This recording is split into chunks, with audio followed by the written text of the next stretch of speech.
નમસ્કાર વિદ્યાર્થી મિત્રો, વિડીયો જોઈ રહેલા ધોરણ 10ના તમામ વિદ્યાર્થી મિત્રોનું આપણી આ યુટ્યુબ ચેનલમાં સ્વાગત કરું છું.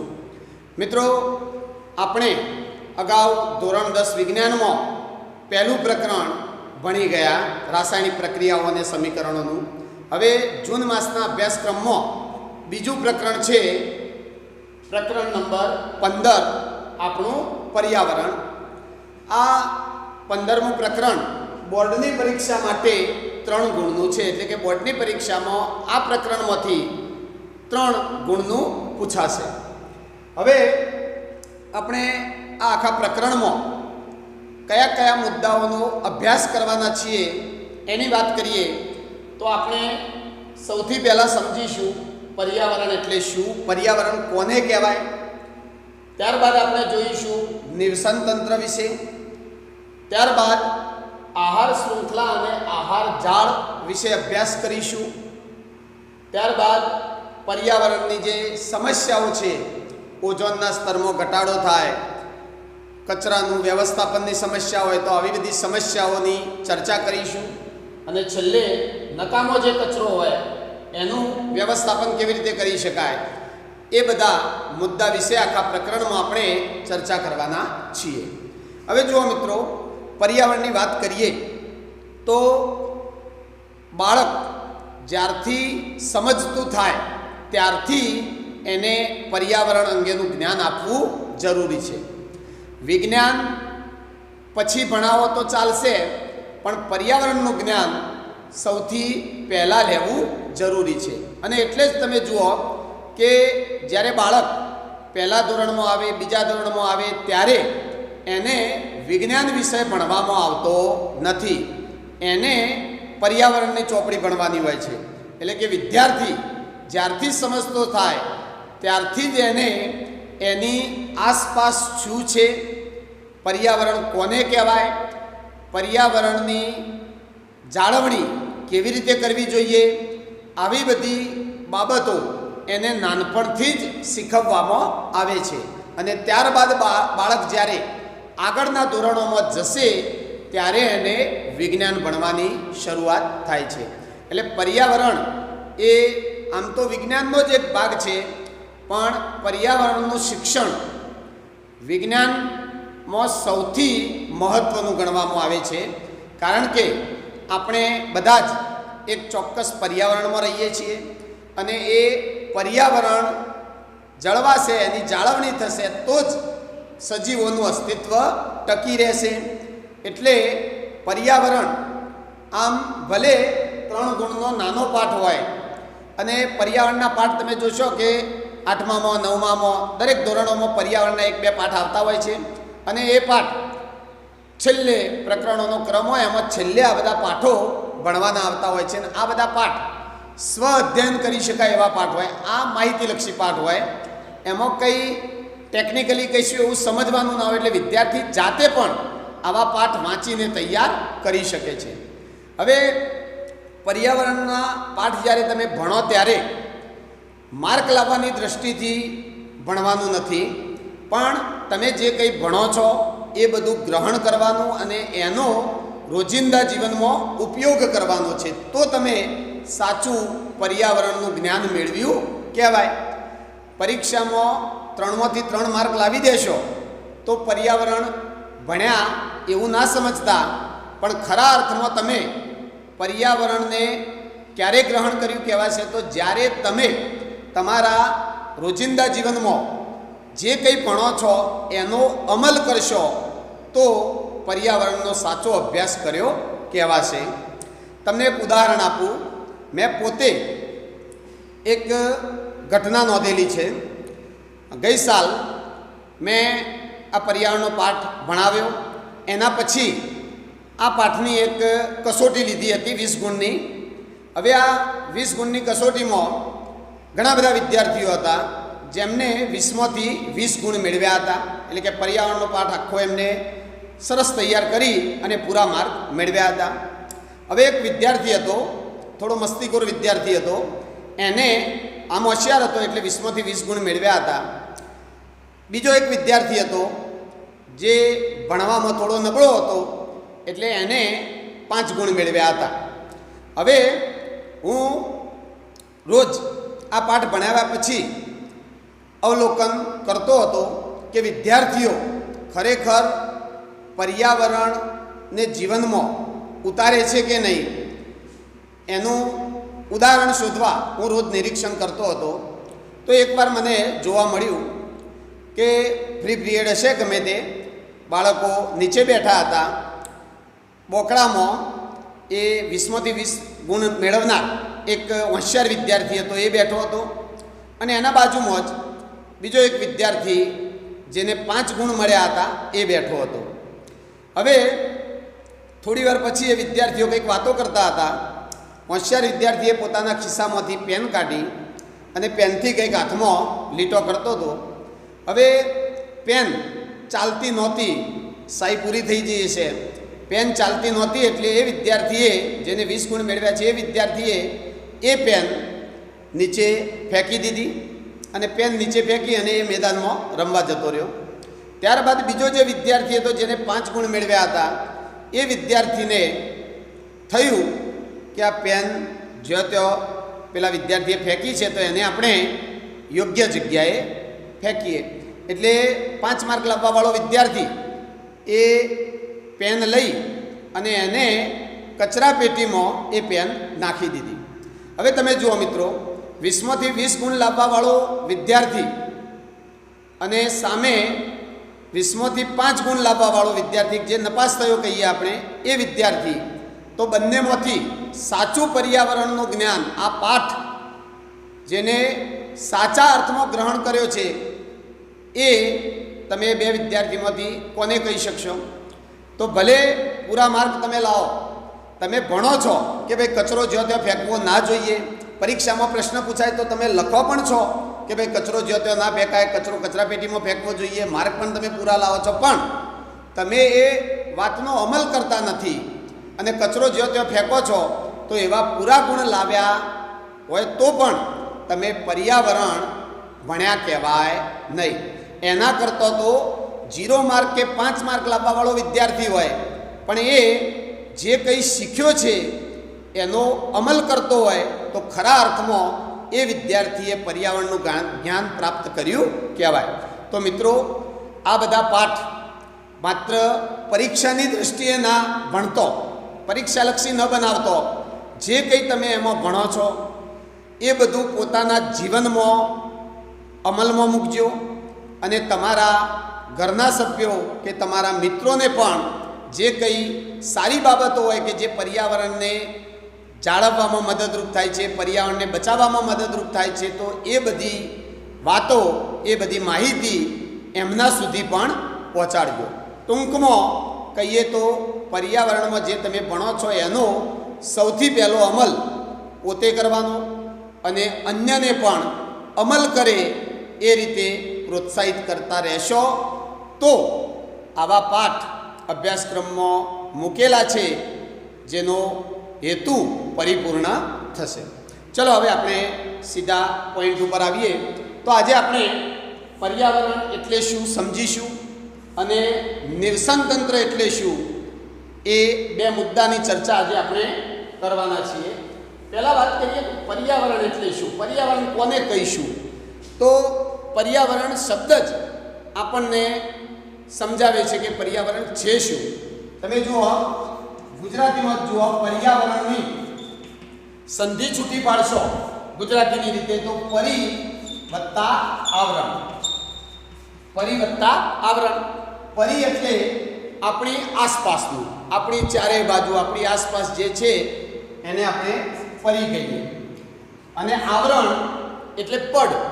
એટલે આ શબ્દનો સીધો અર્થ થાય આપણી આસપાસ જે કંઈ આવરણ આવેલું છે બધું જ કહેવાય પર્યાવરણ. એટલે પર્યાવરણ બીજું કંઈ નહીં પણ આપણે પણ પર્યાવરણમાં આવી જઈએ. એટલે આપણે અને આપણી આસપાસનું બધું જ. આવું બોલો તો પણ પર્યાવરણની વ્યાખ્યા બોલી કહેવાય. પર્યાવરણ એટલે આપણે અને આપણી આસપાસનું બધું જ એટલે જ્યાં નજર કરીએ જે દેખાય છે તમામ પર્યાવરણમાં સમાવિષ્ટ છે, પર્યાવરણમાં સમાઈ જાય છે. એટલે પર્યાવરણ એટલે આપણે અને આપણી આસપાસનું બધું જ કહેવાય. પર્યાવરણનું અંગ્રેજી થાય એન્વાયરમેન્ટ. એન્વાયરમેન્ટ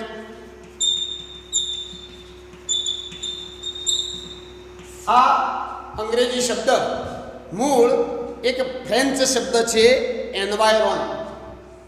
આવો એક ફ્રેન્ચ ભાષામાં શબ્દ છે એન્વાયરોન, જેનો ફ્રેન્ચ ભાષામાં અર્થ થાય સરાઉન્ડિંગ. સરાઉન્ડિંગ એટલે આસપાસનું.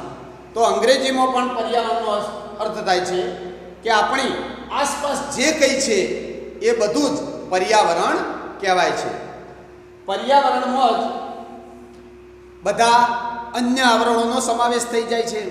જેમ કે તમે અગાઉના ધોરણમાં ભણ્યા છો કે મૃદાવરણ, જલાવરણ, વાતાવરણ, જીવાવરણ, તો આ બધું જ પર્યાવરણના અંદર આવી જાય. એટલે કે આ બધા જ આવરણો ભેગો થઈ અને પર્યાવરણની રચના કરે છે. પર્યાવરણ માટે ઘણા બધા વ્યક્તિઓએ જુદી જુદી વ્યાખ્યાઓ પોતપોતાની રીતે આપેલી છે. આપણે એકાદ વ્યાખ્યા પર્યાવરણની જોઈએ તો આવી એક વ્યાખ્યા આપણને પણ આપેલી છે કે સજીવોના જીવન, આપણા જીવન, આપણે એટલે તમામ સજીવોની વાત છે, વનસ્પતિઓ, પ્રાણીઓ, સૂક્ષ્મજીવો, તમામ સજીવોના જીવન અને વિકાસ પર અસર કરતી જે બાહ્ય પરિસ્થિતિ હોય અથવા તો બાહ્ય પરિબળો હોય એના સરવાળાને પર્યાવરણ કહે છે. એટલે કે આવી વ્યાખ્યા પણ તમે આપી શકો કે સજીવોના જીવન અને તેમના વિકાસને અસર કરતી બાહ્ય પરિસ્થિતિ તથા પરિબળોના સરવાળાને પર્યાવરણ કહે છે. કોઈ વ્યાખ્યા તમારે તૈયાર કરવાની નથી, પણ પર્યાવરણની ઘણી બધી વ્યાખ્યાઓ છે. એમાંની વિજ્ઞાનની દૃષ્ટિએ આપણે જે વ્યાખ્યાઓ જોઈ શકીએ એમાંની એક વ્યાખ્યા તમને કહી કે ભાઈ સજીવોના જીવન અને તેમના વિકાસને અસર કરતી બાહ્ય પરિસ્થિતિ અને આ બાહ્ય પરિબળોના સરવાળાને પર્યાવરણ કહે છે. હવે થોડું તમે પર્યાવરણ વિશે સમજતા થયા છો. પર્યાવરણ કોને કહેવાય એ હવે સમજવા લાગ્યા છો. હજુ થોડું ઊંડાણમાં સમજીએ તો જુઓ, આપણી આસપાસ આપણે નજર કરીએ તો આપણને આપણા જેવા બીજા સજીવો જોવા મળે છે. આપણાથી જુદી શરીર રચના ધરાવતા કેટલાક સજીવો જોવા મળે છે અને કેટલાક સજીવો તો એવા છે જે સૂક્ષ્મ છે, નરી આંખે આપણને દેખાતા પણ નથી. એ સિવાય સજીવો સિવાય આપણી આસપાસ કેટલાક એવા નિર્જીવ ઘટકો આવેલા છે, એ પણ પર્યાવરણનો જ એક ભાગ છે. તો આ સજીવ ઘટકો અને આ નિર્જીવ ઘટકો બધા ભેગા મળી પર્યાવરણની રચના કરે છે. એટલે તમે કહી શકો કે પર્યાવરણમાં જૈવિક એટલે સજીવ ઘટકો અને અજૈવિક એટલે નિર્જીવ ઘટકો આવેલા હોય છે. તો આપણે લખી શકીએ કે પર્યાવરણમાં જૈવિક અને અજૈવિક ઘટકો આવેલા હોય છે. જૈવિક ઘટકો અને અજૈવિક ઘટકો આવેલા હોય છે. હવે પર્યાવરણના જૈવિક ઘટકોમાં તમામ સજીવોનો સમાવેશ થઈ જાય. એટલે કે જૈવિક ઘટકોમાં વનસ્પતિ આવી જાય, પ્રાણીઓ આવી જાય, માનવ આવી જાય. હવે માનવ એ પણ એક પ્રાણી જ છે, એટલે પ્રાણીઓમાં આપણો પણ સમાવેશ થઈ ગયો. એ સિવાય સૂક્ષ્મજીવો આવી જાય. બરાબર? તો આ બધા પર્યાવરણના જૈવિક ઘટકો કહેવાય, સજીવો કહેવાય. વનસ્પતિ, પ્રાણીઓ અને સૂક્ષ્મજીવો એટલે બધા સજીવો આવી જાય. ત્યારબાદ પર્યાવરણમાં અજૈવિક ઘટકો પણ આવેલા છે. અજૈવિક ઘટકો એટલે નિર્જીવ ઘટકો, જેવા કે પર્યાવરણની અંદર પવન, પાણી, પ્રકાશ, તાપમાન, વરસાદ, ભેજ, ભૂમિ વગેરે, ખનિજ દ્રવ્યો વગેરે નિર્જીવ ઘટકો આવેલા હોય છે. એટલે કે પર્યાવરણ જૈવિક અને અજૈવિક ઘટકોનું બનેલું હોય છે. અને પર્યાવરણના જૈવિક અને અજૈવિક ઘટકો, આ બંને ઘટકો એકબીજા સાથે સંકળાયેલા છે, એકબીજા ઉપર આધારિત છે, એકબીજા સાથે આંતરક્રિયા કરે છે. સમજો, જૈવિક અને અજૈવિક ઘટકો એકબીજા સાથે આંતરક્રિયા કરે છે. દાખલા તરીકે આપણી વાત કરીએ તો આપણે પોતે જૈવિક ઘટકમાં આવીએ, પણ આપણે જ્યારે શ્વાસ લઈએ ત્યારે આ હવા શ્વાસમાં લઈએ છીએ તો હવા એ શું છે? અજૈવિક ઘટક છે.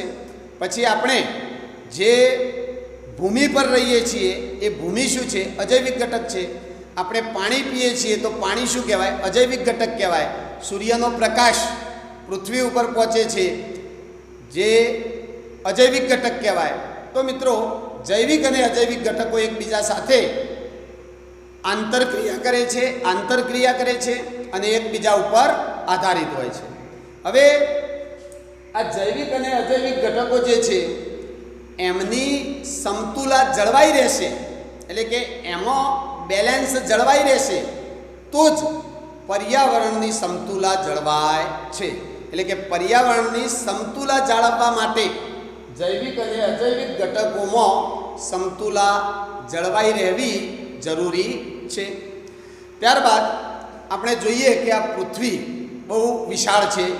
પૃથ્વી ઉપર જુદા જુદા સ્થળે આબોહવા બદલાય, ભૂમિય પરિબળો બદલાય, જુદા જુદા સ્થળે ભૂમિનો પ્રકાર બદલાય, એટલે જુદા જુદા સ્થળે પર્યાવરણ બદલાયા કરે છે. આખી પૃથ્વી ઉપર બધી જગ્યાએ એક સરખું પર્યાવરણ છે નહીં, એટલે પૃથ્વી પર સ્થળે સ્થળે પર્યાવરણ બદલાય છે. ત્યારબાદ તમે જુઓ કે પૃથ્વી પર જુદા જુદા સ્થળે જુદા જુદા સજીવો વસવાટ કરે છે. હવે જે સજીવ જે પર્યાવરણમાં રહેતો હોય એ પર્યાવરણને અનુકૂલિત થાય છે. એટલે કે તમે જે પર્યાવરણમાં રહેતા હોય એ પર્યાવરણની આબોહવા પ્રમાણે તમે અનુકૂળ થઈ ગયા હોય. આપણું શરીર જે પર્યાવરણમાં રહે છે એ પર્યાવરણને આપણે શું થઈએ છીએ? અનુકૂળ થઈએ છીએ. અને પર્યાવરણ સાથે આપણે અનુકૂળ થઈ જઈએ, પર્યાવરણની સાથે અનુકૂલિત થઈ જઈએ ત્યારે જ આપણે સારી રીતે જીવી શકીએ છીએ. એટલે કે દરેક સજીવ જો જન્મે છે ત્યાં જેવું પર્યાવરણ હોય એવા પર્યાવરણને અનુકૂળ થાય છે. ત્યારબાદ આ આપણી આજુબાજુ આવેલા પર્યાવરણમાં કોઈ એવો ફેરફાર થાય કે જે અનિચ્છનીય હોય, જેને આપણે કહી શકીએ કે પ્રતિકૂળ ફેરફાર થાય. દાખલા તરીકે ઓધી આવે, ભૂકંપ આવે, તો આ બધા પ્રતિકૂળ ફેરફારો કહેવાય. તો જ્યારે પર્યાવરણમાં પ્રતિકૂળ ફેરફારો થાય ત્યારે આપણા જીવનને એ બધા ફેરફારો અસર કરે છે. એટલે કે પર્યાવરણમાં થતો કોઈ એક પ્રતિકૂળ ફેરફાર સજીવના જીવનને અસર કરે છે. એ પર્યાવરણમાં રહેવાવાળા તમામ સજીવોના જીવન ઉપર એ ફેરફારની અસર જોવા મળે છે. તો આ પર્યાવરણની વાત થઈ.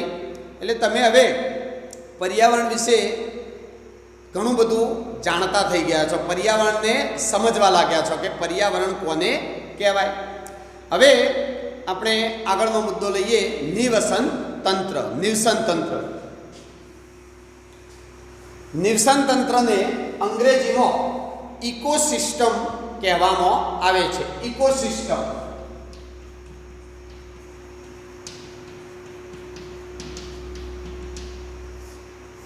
નિવસન તંત્ર.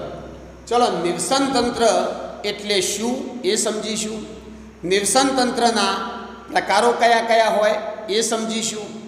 નિવસન તંત્રની વિશિષ્ટતાઓ શું હોય એ સમજીશું.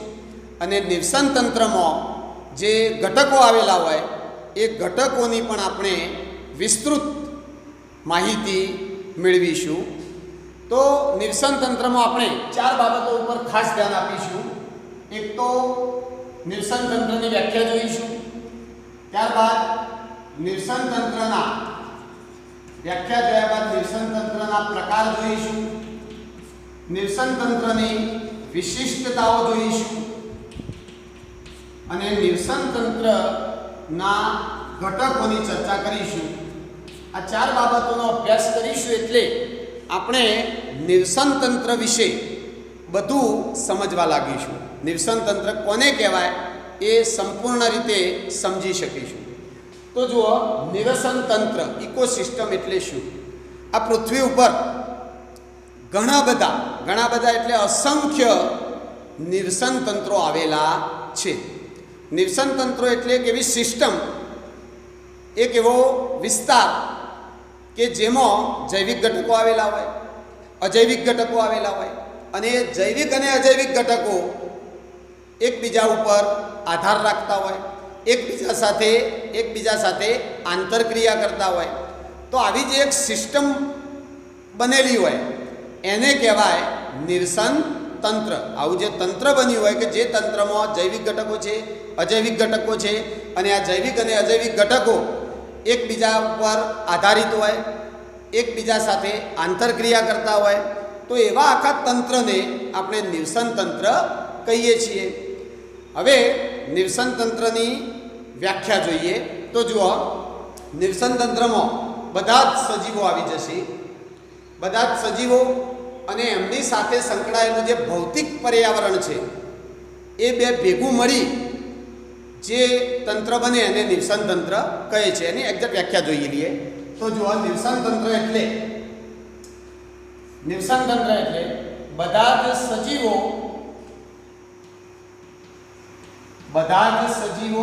એમાં વનસ્પતિ, પ્રાણીઓ, સૂક્ષ્મજીવો, તમામ સજીવો આવી ગયા. બધા જ સજીવો અને તેમની સાથે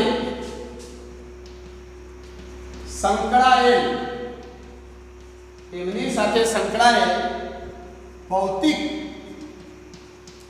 પર્યાવરણ.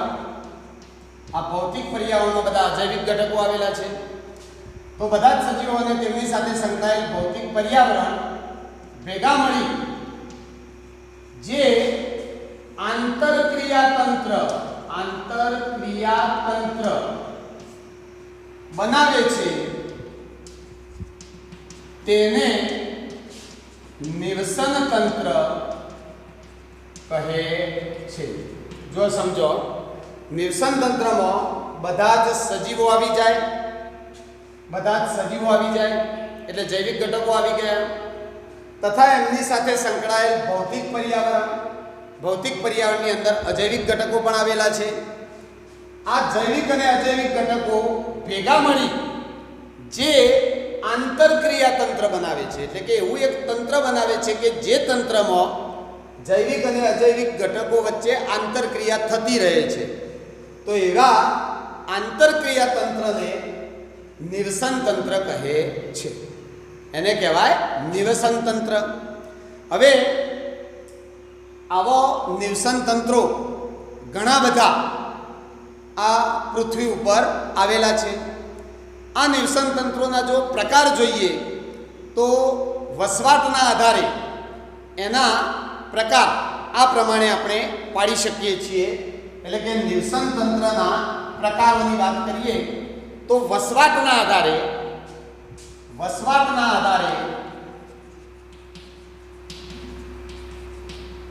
નિવસન તંત્રના મુખ્ય બે પ્રકાર પડશે. આ પૃથ્વી ઉપર રહેવા માટે મુખ્ય બે જગ્યાઓ છે. એક મૃદાવરણ, જેને આપણે સ્થળ કહીએ છીએ, અને બીજું જલાવરણ. બરાબર? તો નિવસન તંત્રના વસવાટના આધારે બે પ્રકાર પડશે.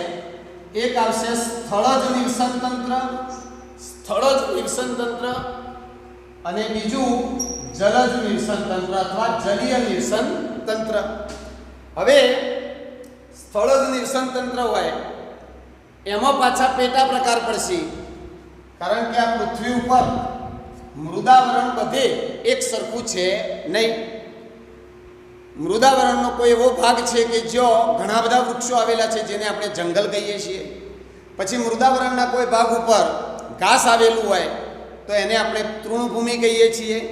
અને મૃદાવરણના જે ભાગ ઉપર વૃક્ષો કે ઘાસ કશું આવેલું ના હોય અને એકલી રેતી હોય તો એને આપણે રણ કહીએ છીએ, રણ પ્રદેશ કહીએ છીએ.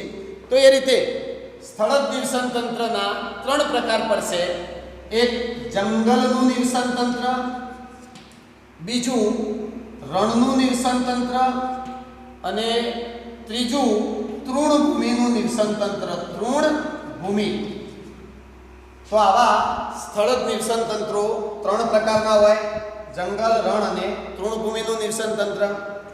પછી વાત કરીએ જલીય નિવસન તંત્ર. તો પૃથ્વી પર પાણી 2 પ્રકારનું જોવા મળે છે. એક એવું પાણી કે જે મીઠું છે અને બીજું એવું પાણી કે જે ખારું છે. એટલે આપણે જલીય નિવસન તંત્રના પણ 2 પ્રકાર પાડીએ. એક મીઠા પાણીનું નિવસન તંત્ર, મીઠા પાણીનું, અને બીજું ખારા પાણીનું, મીઠા પાણીનું અને ખારા પાણીનું નિવસન તંત્ર. હવે મીઠા પાણીના નિવસન તંત્રો ક્યાં ક્યાં આવેલા હોય? તો જે જગ્યાએ મીઠું પાણી જોવા મળતું હોય ત્યાં મીઠા પાણીના નિવસન તંત્રો હોય. મીઠા પાણીના નિવસન તંત્રો આપણને જોવા મળશે એક નદીમાં. તો નદીનું જે નિવસન તંત્ર છે, નદીમાં જે ઇકોસિસ્ટમ ચાલે છે એ નદીનું નિવસન તંત્ર કહેવાય. પછી તળાવમાં હોય, પછી સરોવરમાં મીઠું પાણી હોય, બરાબર. પછી ઝરણો, પહાડ ઉપરથી જે ઝરણો વહેતો હોય એમાં પણ મીઠું પાણી હોય. તો આ મીઠા પાણીના નિવસન તંત્રો થયા, નદીનું, તળાવનું, સરોવરનું અને ઝરણાનું નિવસન તંત્ર. પછી ખારા પાણીના નિવસન તંત્રોની વાત કરીએ તો પૃથ્વી ઉપર ખારું પાણી સમુદ્રમાં છે, દરિયામાં છે. એટલે ખારા પાણીનું નિવસન તંત્ર દરિયાઈ નિવસન તંત્ર તરીકે પણ ઓળખાય છે. દરિયાઈ નિવસન તંત્ર, દરિયાનું નિવસન તંત્ર એ ખારા પાણીનું નિવસન તંત્ર કહેવાય છે. હવે આ સિવાય પણ આ ચાર્ટમાં ના દર્શાવ્યો હોય એવો પણ નિવસન તંત્ર પૃથ્વી ઉપર આવેલો છે. હવે જુઓ કે આ તમામ જે નિવસન તંત્રોની વાત કરી એમાં સૌથી મોટામાં મોટું નિવસન તંત્ર કયું એવું તમને કોઈ પૂછે તો આ તમામ નિવસન તંત્રોમાં, આ બધા જ નિવસન તંત્રોમાં સૌથી મોટામાં મોટું નિવસન તંત્ર થશે દરિયાઈ નિવસન તંત્ર. કારણ કે પૃથ્વી ઉપર મોટા ભાગે જલાવરણ જ છે, પાણીનો ભાગ જમીન કરતો ઘણો વધારે છે અને આ બધું પાણી મોટા ભાગે દરિયામાં જ છે. એટલે ખારા પાણીનું નિવસન તંત્ર એ પૃથ્વી પરનું સૌથી મોટામાં મોટું નિવસન તંત્ર ગણવામાં આવે છે. એટલે ખાસ યાદ રાખજો કે સૌથી મોટું નિવસન તંત્ર પૂછે તો એ દરિયાઈ નિવસન તંત્ર કહેવાય છે. હવે આપણે આ વસવાટના આધારે પ્રકાર પાડ્યા. આવી જ રીતે તમે જુદી રીતે પણ નિવસન તંત્રના પ્રકાર પાડી શકો, જેમ કે કુદરતી નિવસન તંત્ર અને કૃત્રિમ નિવસન તંત્ર, એ રીતે પણ પ્રકાર પાડી શકાય. તો કુદરતી નિવસન તંત્ર એટલે જે કુદરતે બનાવેલા નિવસન તંત્રો છે, જેમ કે જંગલનું નિવસન તંત્ર હોય, રણનું નિવસન તંત્ર હોય, આ બધા કુદરતી નિવસન તંત્રો છે. દરિયાઈ નિવસન તંત્ર હોય, આ બધા કુદરતી છે. એ નિવસન તંત્રો માનવે બનાવેલા નથી, માનવ સર્જિત નથી. તો એવા નિવસન તંત્રોને કુદરતી નિવસન તંત્રો કહે છે. અને કેટલાક કૃત્રિમ નિવસન તંત્રો પણ હોય છે કે જેની રચના માનવ સર્જિત છે, માનવે બનાવેલા છે. દાખલા તરીકે કોઈ બગીચો હોય તો એ બગીચો એક નિવસન તંત્ર કહેવાય. અને દરેક નિવસન તંત્રમાં યાદ રાખજો, દરેક નિવસન તંત્રમાં જૈવિક અને અજૈવિક ઘટકો આવેલા હોય છે. બગીચાની વાત કરો તો બગીચાની અંદર તમે સરસ મજાના ફૂલ છોડ વાવેલા હોય તો એ શું કહેવાશે? જૈવિક ઘટક કહેવાશે નિવસન તંત્રનો. એ સિવાય બગીચાની અંદર પક્ષીઓ આવતા હોય, ખિસકોલી હોય, ઉંદર હોય, બરાબર, તો એ બધા જૈવિક ઘટકો જ કહેવાશે. અને એ સિવાય અજૈવિક ઘટકો પણ છે. બગીચાની અંદર જે જમીન છે, ભૂમિ, પછી પાણી હોય, બગીચામાં જે પ્રકાશ આવે છે, પ્રકાશ, વરસાદ આવતો હોય, તાપમાન, પથ્થરો આવેલા હોય, ખડકો, પછી જમીનમાં ખનિજ દ્રવ્યો હોય, તો આ બધા શું કહેવાય? બગીચાના અજૈવિક ઘટકો કહેવાય. આમ જૈવિક અને અજૈવિક ઘટકો ભેગા મળી એક તંત્ર બનાવતા હોય તો એને આપણે નિવસન તંત્ર કહી શકીએ છીએ. એટલે બગીચાનું નિવસન તંત્ર, એ બગીચો જો આપણે તૈયાર કરેલો હોય તો એ કૃત્રિમ નિવસન તંત્ર કહેવાય છે. એ સિવાય ખેતરનું નિવસન તંત્ર કૃત્રિમ કહેવાય. ખેતરમાં આપણે ચોક્કસ વિસ્તારની અંદર પાક વાવીએ છીએ, તો એ પાક વાવીએ એટલે જૈવિક ઘટક તરીકે વનસ્પતિ આવી જાય. પછી એ સિવાય જમીનની અંદર બેક્ટેરિયા હોય, અળસીઓ હોય, બીજા સૂક્ષ્મજીવો હોય, પછી તમારા ખેતરમાં પક્ષીઓ આવતા હોય તો એ બધા જૈવિક ઘટકોમાં આવી જાય. અને અજૈવિક ઘટકોમાં ભૂમિ છે, પવન, પાણી, પ્રકાશ, ભેજ, વરસાદ, આ બધા અજૈવિક ઘટકો કહેવાય. અને આવા જૈવિક અને અજૈવિક ઘટકો ભેગા મળી અને ખેતરનું નિવસન તંત્ર તૈયાર કરતા હોય તો એ ખેતરનું નિવસન તંત્ર કૃત્રિમ કહેવાય. પછી માછલીઘર એ પણ એક કૃત્રિમ નિવસન તંત્ર છે. અને તમે જુઓ, દરેક નિવસન તંત્રની અંદર જૈવિક ઘટકો જુદા જુદા હોઈ શકે. બધા નિવસન તંત્રમાં સરખા જૈવિક ઘટકો અને અજૈવિક ઘટકો ના હોય. નિવસન તંત્ર કેવા પ્રકારનું છે, કઈ જગ્યાએ આવેલું છે, એના આધારે એના અંદર જૈવિક ઘટકો અને અજૈવિક ઘટકો આવેલા હોય છે. આપણે ચિત્ર દ્વારા એક બે નિવસન તંત્રો સમજવાનો પ્રયત્ન કરીએ. તમે જોઈ શકો છો, અહીંયા એક નિવસન તંત્ર આપેલું છે. તમને સ્પષ્ટ દેખાતું હોય તો જરા ચિત્રનું અવલોકન કરો. તમે તો આ ચિત્રનું તમે અવલોકન કરશો તો તમને આ ચિત્રમાં પાણી દેખાય છે. આ બધું પાણી છે. એ સિવાય ચિત્રની અંદર તમે જોઈ શકો છો વનસ્પતિઓ છે, બગલો, માછલી, દેડકો, સૂક્ષ્મ જીવો પણ આની અંદર હોય. પછી કેટલાક કીટકો જોવા મળે છે. પછી તમે જોઈ શકો છો અહીંયા સૂર્ય છે. પછી અહીંયા વાદળો છે, એ વાદળોમાંથી વરસાદ પડે છે. પછી અહીંયા ખડકો આવેલા છે, આવા પથ્થર ખડકો આવેલા છે. તો આ એક નિવસન તંત્ર છે. આ નિવસન તંત્રમાં કયા કયા જૈવિક ઘટકો આવેલા છે તો એ તમે બધા જૈવિક ઘટકો જોઈ અને ઓળખી શકો છો. એનું એક લિસ્ટ તમે તૈયાર કરી શકો છો. અને આ નિવસન તંત્રમાં કયા અજૈવિક ઘટકો આવેલા છે તો એ પણ તમે આ ચિત્ર જોઈ અને અલગ તારવી શકો છો. આ એક નિવસન તંત્રનું ઉદાહરણ છે. ત્યારબાદ તમે જુઓ માછલીઘર. તો માછલીઘરમાં એક્વેરિયમ જેને આપણે કહીએ છીએ, કાચના લંબઘન બોક્સમાં આપણે માછલીઘર તૈયાર કરીએ છીએ. માછલીઘર તૈયાર કરીએ એટલે માત્ર આપણે કાચના બોક્સમાં પાણી ભરી અને એમાં સીધી માછલીઓ મૂકતા નથી. માછલીને કુદરતી વાતાવરણ મળી રહે એ માટે માછલીઘરની અંદર નાના નાના પથ્થરો મૂકીએ છીએ, રેતી મૂકીએ છીએ. પછી એના અંદર જલીય જે વનસ્પતિઓ હોય એ વનસ્પતિઓ આપણે ઉગાડીએ છીએ. ત્યારબાદ માછલીઘરને પ્રકાશ મળી રહે એ માટે બલ્બ કે એવું આપણે લગાવીએ છીએ. ત્યારબાદ એની અંદર ઓક્સિજનનો પુરવઠો મળી રહે એ માટે નળી દ્વારા સતત ઓક્સિજન એને આપ્યા જઈએ છીએ. તો આમ આ રીતે તમે સમજી શકો છો કે નિવસન તંત્રમાં જૈવિક અને અજૈવિક ઘટકો આવેલા હોય છે. હવે તમે જુઓ કે માછલીઘરમાં જે જૈવિક ઘટકો હતા એવા જૈવિક ઘટકો ખેતરના નિવસન તંત્રમાં જોવા ના પણ મળે. એટલે કે જુદા જુદા નિવસન તંત્રો હોય એના જૈવિક અને અજૈવિક ઘટકો બદલાયા કરે છે, જુદા જુદા હોઈ શકે છે. તો આ નિવસન તંત્રની વાત થઈ. નિવસન તંત્રના પ્રકારનો એકવાર સ્ક્રીનશોટ લઈ લેશો. ત્યારબાદ આપણે નિવસન તંત્રની વિશિષ્ટતાઓ જોઈએ.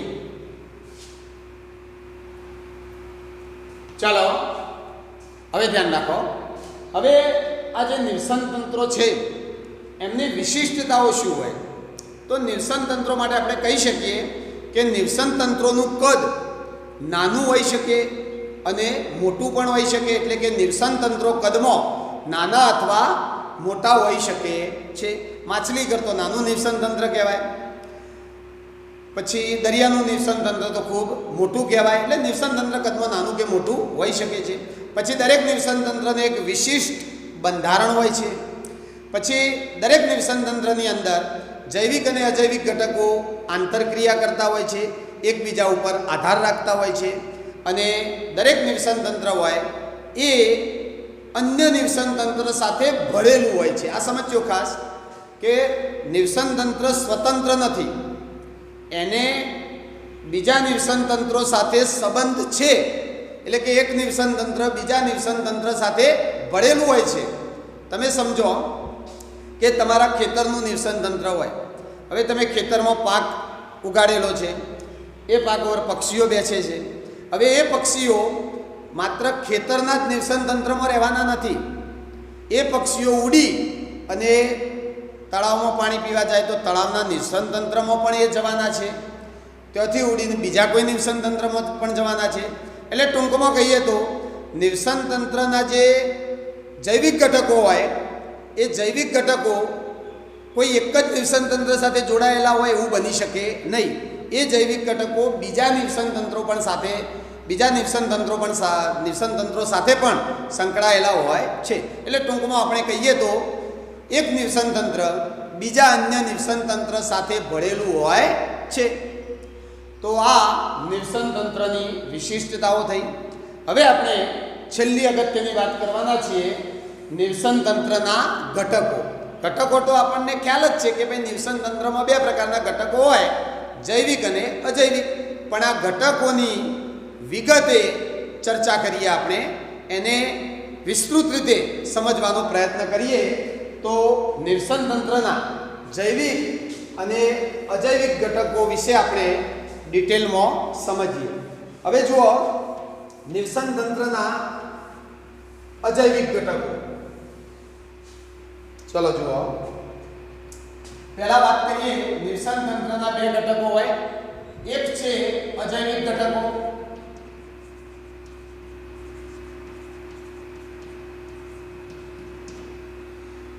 નિવસન તંત્રના અજૈવિક ઘટકોમાં પવન, પાણી, પ્રકાશ, ભેજ, ભૂમિ, વરસાદ, ભૂતલ આ બધા જ એના અજૈવિક ઘટકો કહેવાય. એકવાર લખીએ આપણે તો નિવસન તંત્રના અજૈવિક ઘટકોમાં પવન, પાણી, પ્રકાશ, ભેજ, ભૂમિ, વરસાદ, તાપમાન, ખનિજ દ્રવ્યો, ખડકો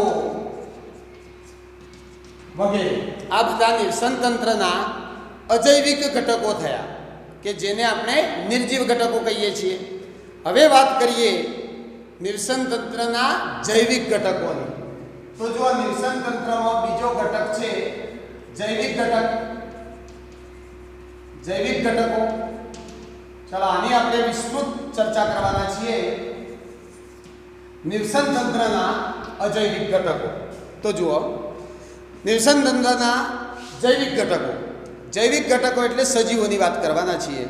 હવે તમે જોઈ શકો છો કે આ પૃથ્વી ઉપર ઘણા બધા વિવિધતા ધરાવતા જુદા જુદા પ્રકારના સજીવો વસવાટ કરે છે. આ બધા સજીવો જુદો જુદો ખોરાક લે છે. એમની ટૂંકમાં પોષણની જે પદ્ધતિ કહેવાય, પોષણની પદ્ધતિ જુદી જુદી છે.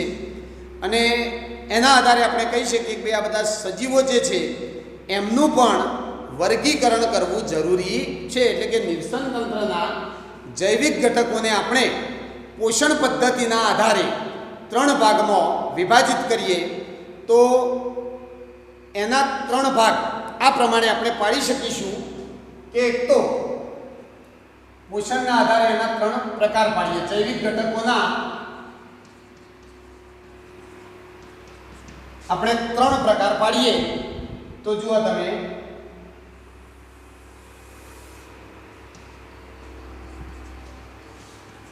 જૈવિક ઘટકો 3 પ્રકારના ગણીએ. પહેલા એવા જૈવિક ઘટકો કે જેને આપણે ઉત્પાદકો કહીશું. અંગ્રેજીમાં એને પ્રોડ્યુસર કહેવાય. એટલે એક પ્રકાર પાડીએ ઉત્પાદકો. બીજો પ્રકાર પાડીએ ઉપભોગીઓ. ઉપભોગીઓ જેને ઉપભોક્તા શબ્દથી પણ બોલી શકાય, ઉપભોક્તા. બરાબર. અને ત્રીજો પ્રકાર પાડીશું વિઘટકો. જૈવિક ઘટકો 3 પ્રકારના છે. એક છે ઉત્પાદકો, બીજા છે ઉપભોગીઓ અને ત્રીજા છે વિઘટકો. ચલો હવે ત્રણેયની અંદર ઉદાહરણ દ્વારા સમજીએ. તો પહેલા ઉત્પાદકો કોને કહીશું? તો જુઓ, આ પૃથ્વી પર જે સજીવો પ્રકાશ સંશ્લેષણની ક્રિયા કરી પોતાનો ખોરાક પોતાની જાતે બનાવી શકે છે, એટલે કે પોતાનો જે જરૂરી ખોરાક હોય એનું ઉત્પાદન કરી શકે છે, તેને ઉત્પાદકો કહેવામાં આવે છે. પોતાનો ખોરાક પોતાની જાતે જે બનાવી શકતો હોય એ સજીવ ઉત્પાદક કહેવાય. હવે આવા ઉત્પાદકોમાં કોનો સમાવેશ થાય? તો ઉત્પાદકોમાં એક તો બધા જ આપણે જાણીએ છીએ લીલી વનસ્પતિ આવી જાય, બરાબર. વનસ્પતિ પોતાનો ખોરાક પ્રકાશ સંશ્લેષણની ક્રિયાથી જાતે બનાવી શકે છે. ત્યારબાદ કેટલાક બેક્ટેરિયા આવી જાય, બધા બેક્ટેરિયા નહીં, ક્લોરોફિલ ધરાવતા બેક્ટેરિયા, ક્લોરોફિલ ધરાવતા બેક્ટેરિયા એમાં આવી જશે, બરાબર. પછી લીલ આવી જાય, લીલ, બરાબર. લીલ પણ ક્લોરોફિલ ધરાવતી હોય છે. એટલે આપણે ઉત્પાદકોમાં આ 3 પ્રકારના સજીવો લખી શકીએ. આ ઉત્પાદકો કહેવાય, કે જેમનું નામ જ છે ઉત્પાદકો, એટલે ખોરાક ઉત્પન્ન કરવાનું કામ એમનું છે. આ ઉત્પાદકો થયા.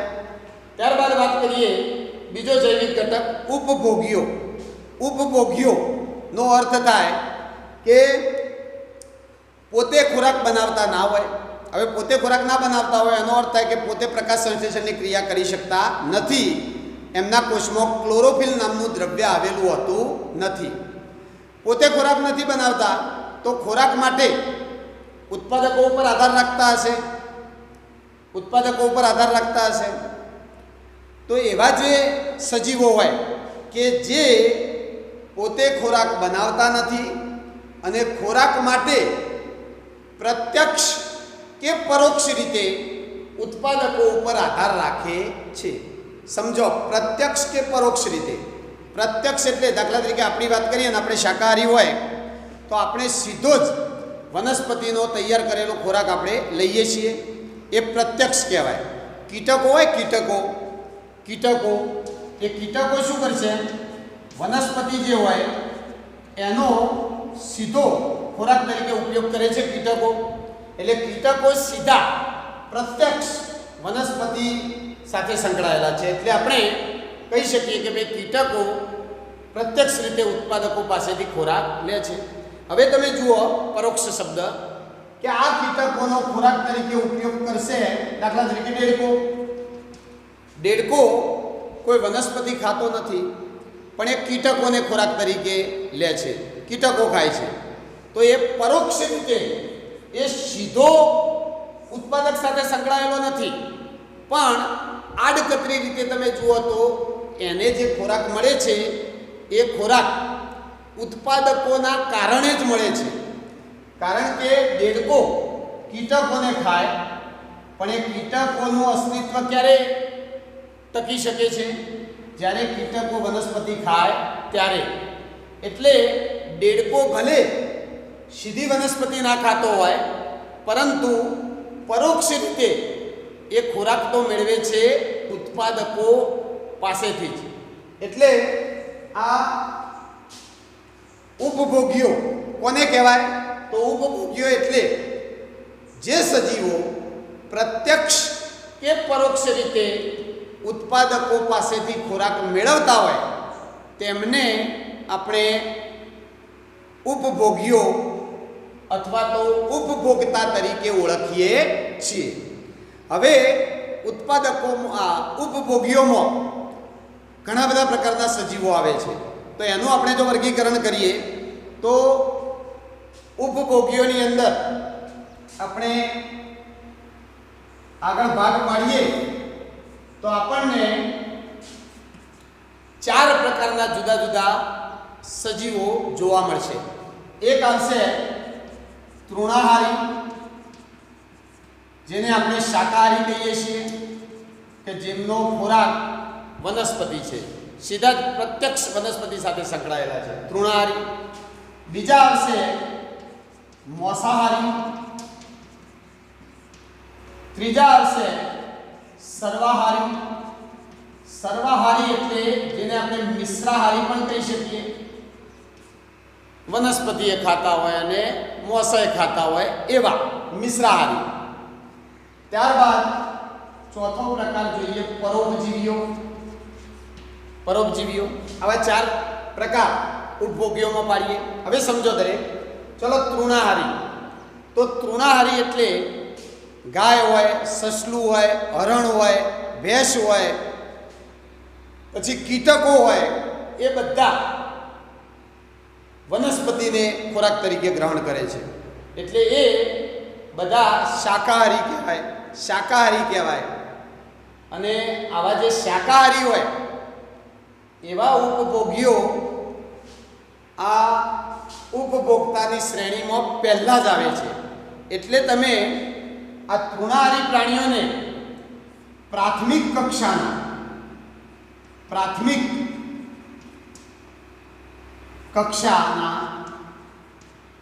ઉપભોગીઓ કહી શકો.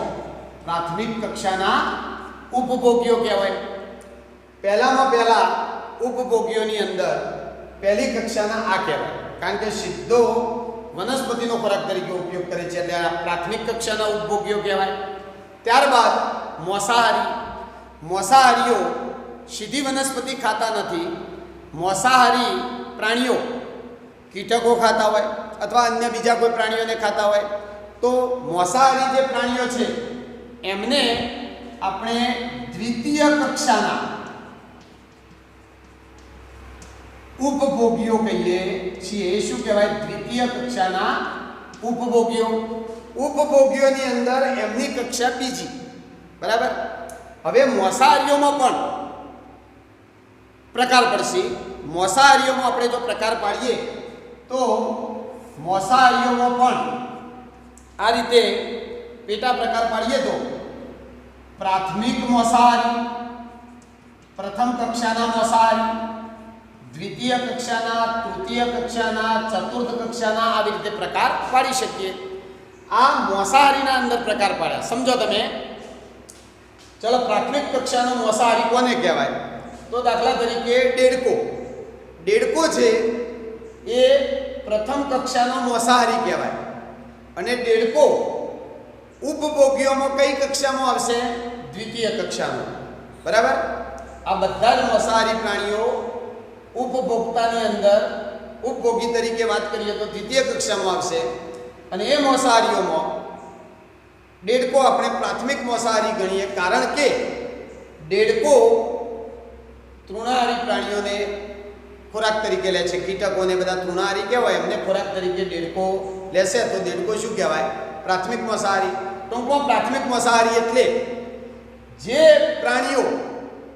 મોસાહારી પ્રાણીઓ તૃણાહારીઓનો ખોરાક તરીકે ઉપયોગ કરતા હોય, તૃણાહારીઓને ખાતા હોય, એ કહેવાય પ્રાથમિક મોસાહારી. પછી આગળ વધો તો આ પ્રાથમિક મોસાહારીને જે ખાઈ જાય ખોરાક તરીકે એને આપણે કહીશું દ્વિતીયક મોસાહારી. બરાબર. દ્વિતીયક મોસાહારી. દાખલા તરીકે સાપ છે એ દેડકાને ગળી જાય છે, તો સાપ દ્વિતીય કક્ષાનો મોસાહારી કહેવાશે. અને દેડકાને ગળી જાય છે એટલે કે પ્રાથમિક મોસાહારી પ્રાણીને ખોરાક તરીકે લે છે, એટલે સાપને આપણે શું કહીએ? દ્વિતીય કક્ષાનો મોસાહારી કહીએ. એ રીતે ત્રીજી કક્ષાના, ચોથી કક્ષાના આવા મોસાહારી પ્રાણીઓ હોય છે. હવે મિશ્રાહારી દ્વિતીય કક્ષાના ઉપભોક્તા કહેવાય. એમાં આવા પ્રથમ, બીજી, ત્રીજી અને ચોથી કક્ષાના મોસાહારીઓ આપણે દર્શાવી શકીએ છીએ. તો આ થઈ મોસાહારીઓની વાત. હવે જો સમજો, દાખલા તરીકે સાપ છે. એ સાપને તમને કહ્યું હોય સાપ કઈ કક્ષાનું મોસાહારી પ્રાણી છે, તો તમે કહી શકો દ્વિતીય કક્ષાનું. અને એમ કે સાપ કઈ કક્ષાનો ઉપભોગી છે, તો જુઓ મોસાહારીઓ દ્વિતીય કક્ષાના ઉપભોગીઓથી શરૂ થાય. દ્વિતીય કક્ષાના ઉપભોગીઓમાં પહેલા આવશે દેડકા જેવા પ્રાણીઓ કે જે તૃણાહારી પ્રાણીઓને ખોરાક તરીકે લેતા હોય. ત્યારબાદ આવશે મોસાહારી પ્રાણીઓમાં બીજી કક્ષાના, જેમાં સાપ આવી જાય. તો સાપ જોવા જઈએ તો ઉપભોક્તામાં કયા ક્રમમાં આવશે? ત્રીજા ક્રમમાં. તમે જુઓ, ઉપભોગ્યોમાં પહેલો ક્રમ કોનો? તૃણાહારીનો. એના પછી બીજો ક્રમ આનો, ત્રીજો ક્રમ આનો, ચોથો ક્રમ આનો. એમ ઉપભોક્તામાં તમે જો ક્રમ આપો તો પહેલો, બીજો, ત્રીજો, ચોથો એ રીતે આપવાના. અને મોસાહારીઓની અંદર ક્રમ આપો તો પહેલો, બીજો, ત્રીજો એ રીતે તમે આપી શકો છો. ચલો હવે વાત કરીએ સર્વાહારી, મિશ્રાહારી. મિશ્રાહારી પ્રાણીઓ કે જેમનો ખોરાક વનસ્પતિ પણ છે અને સાથે સાથે માંસ પણ ખાતા હોય છે. માનવ, મનુષ્ય મિશ્રાહારી કહેવાય છે. ભલે આપણે શાકાહારી કહેવાઈએ, પણ આપણી આખી માનવ સૃષ્ટિની વાત કરીએ તો એમાં મોટા ભાગના મનુષ્યોનો ખોરાક વનસ્પતિ અને પ્રાણીઓ બંને પ્રકારનો છે. એટલે મનુષ્યને આપણે સર્વાહારી જૂથમાં મૂકીએ છીએ, મિશ્રાહારી કહેવાય. પછી વંદો છે એ સર્વાહારી, મિશ્રાહારીમાં આવશે. અને બીજા ઘણા બધા પ્રાણીઓ છે કે જે મિશ્રાહારી છે. એટલે મિશ્રાહારીમાં આવા બધા પ્રાણીઓ આવી શકે. ત્યારબાદ પરોપજીવીઓ. પરોપજીવી કોને કહેવાય? જે સજીવ અન્ય સજીવના શરીરની અંદર કે બહાર રહીને પોષણ મેળવતો હોય તેને પરોપજીવી કહેવાય છે. દાખલા તરીકે આપણે જોઈએ છીએ પ્રાણીઓના શરીર ઉપર ઈતરડી, બગાઈ આવું બધું ચોંટે છે. તો એ ઈતરડીને બગાઈ શું હોય? પ્રાણીના શરીર ઉપર ચોંટીને લોહી ચૂસતી હોય, પોષણ મેળવતી હોય, શરીરની બહાર રહીને પોષણ મેળવે છે. એટલે એને આપણે બાહ્ય પરોપજીવી કહી શકીએ. એ જ રીતે પ્લાઝ્મોડિયમ છે, મેલેરિયાના રોગ માટે જવાબદાર પ્રજીવ પ્લાઝ્મોડિયમ. તો એ પ્લાઝ્મોડિયમ શરીરની અંદર રહીને પોષણ મેળવે એટલે એને અંતઃપરોપજીવી કહેવાય. પછી પટ્ટીકૃમિ છે એ અંતઃપરોપજીવી કહેવાય. તો અંતઃપરોપજીવી હોય કે બાહ્ય પરોપજીવી હોય, એવી તમામ વનસ્પતિ અને પ્રાણીઓ પરોપજીવી તરીકે ઓળખાય અને એ એક પ્રકારનો ઉપભોગી જ ગણાય છે. ત્યારબાદ છેલ્લો ઘટક જોઈએ, વિઘટકો. તો જુઓ, વિઘટકો એ સૂક્ષ્મ જીવો છે જેમાં બેક્ટેરિયા અને ફૂગનો સમાવેશ થાય છે. બધા બેક્ટેરિયાને, કેટલાક બેક્ટેરિયા અને ફૂગ કે જે ખોરાકને બગાડે છે, ફૂગ અને કેટલાક બેક્ટેરિયા વિઘટકો કહેવાય છે. વિઘટકોની ખાસિયત શું છે કે વિઘટકો જે મૃત પદાર્થો હોય, ધારો કે કોઈ પ્રાણી મરી ગયું હોય, એનું મૃત શરીર હોય, એમાંથી પોષણ મેળવતા હોય, સડેલા, કોવાઈ ગયેલા આવા પદાર્થોમાંથી પોષણ મેળવતા હોય, અને એ વિઘટકો પોષણ મેળવે અને સાથે સાથે એક સરસ મજાનું પર્યાવરણ માટે આશીર્વાદરૂપ કહી શકાય એવું કાર્ય પણ કરે છે. આ વિઘટકો શું કરશે? સરળ કાર્બનિક પદાર્થો હોય, જટિલ કાર્બનિક પદાર્થો જે હોય, આપણું શરીર છે તો એમાં બધા જટિલ કાર્બનિક પદાર્થો આવેલા હોય. તો આ જટિલ કાર્બનિક પદાર્થોનું રૂપાંતર સરળ અકાર્બનિક પદાર્થોમાં કરે છે. એટલે કે વિઘટકોનું કાર્ય જ છે જટિલ કાર્બનિક પદાર્થોનું રૂપાંતર સરળ અકાર્બનિક પદાર્થોમાં કરવાનું. અને આવા સરળ અકાર્બનિક પદાર્થો બની જાય, એ પદાર્થો જમીનમાં ભળી જાય, જે વનસ્પતિ માટે ખાતરનું કાર્ય કરે છે. અને વનસ્પતિ આ સરળ અકાર્બનિક પદાર્થો પાણી દ્વારા શોષી અને પોતાનો ખોરાક બનાવવામાં અને પોતાના વૃદ્ધિ અને વિકાસમાં એનો ઉપયોગ કરે છે. એટલે વિઘટકોનું કામ પણ પર્યાવરણની જાળવણી માટે ખૂબ ખૂબ મહત્ત્વનું ગણવામાં આવે છે. તો આ વાત થઈ ઉત્પાદકો, ઉપભોગ્યો અને વિઘટકોની. હવે એકવાર સ્ક્રીનશોટ લઈ લો, પછી 5 જ મિનિટમાં આપણે ફરી એકવાર આ તમને બીજી રીતે સમજાવી દઉં. સ્ક્રીનશોટ લઈ લો.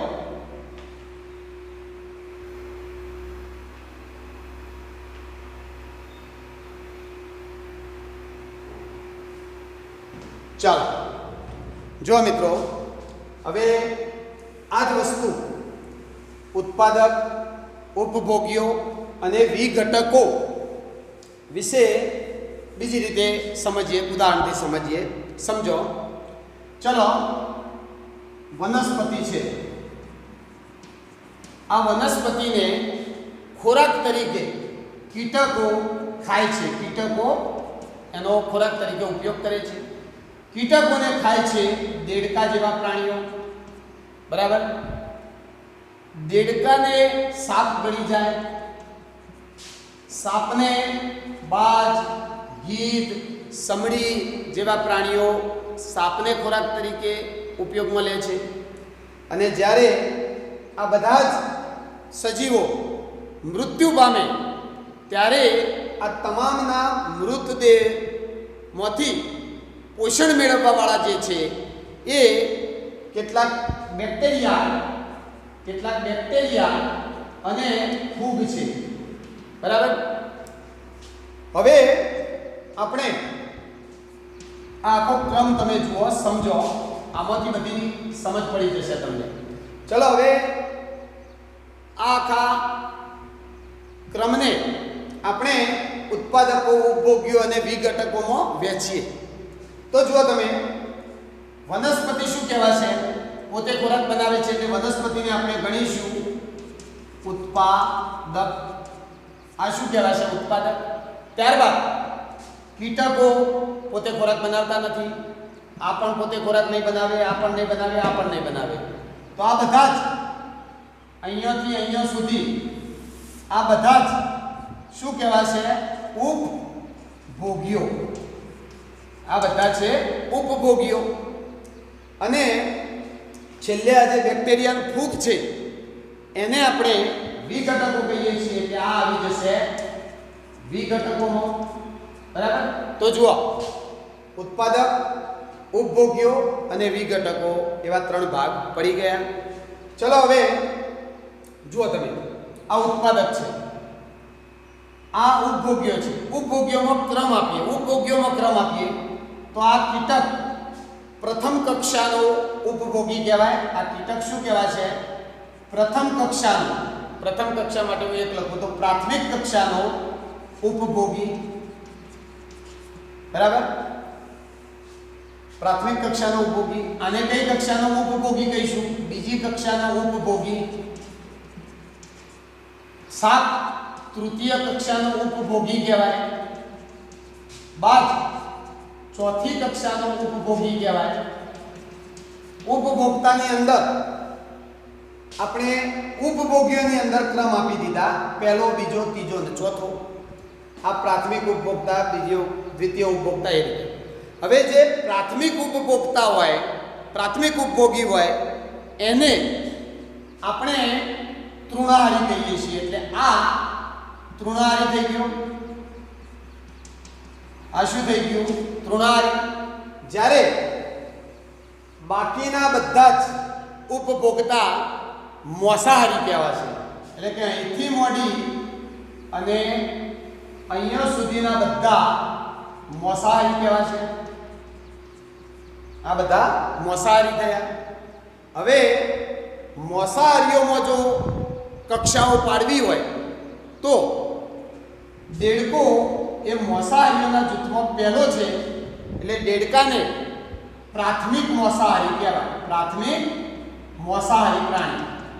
સમજો, દેડકો ઉપભોગીઓના ક્રમમાં બીજા નંબરે આવશે. બીજા નંબરનો ઉપભોગી કહેવાય.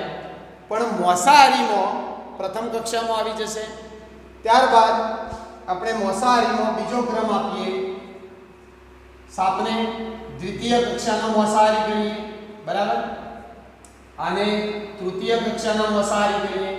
આમ આ રીતે આપણે એક સરસ ઉદાહરણ દ્વારા ઉત્પાદક કોને કહેવાય, ઉપભોગ્યો કોને કહેવાય, વિઘટકો કોને કહેવાય એ સમજીએ છીએ.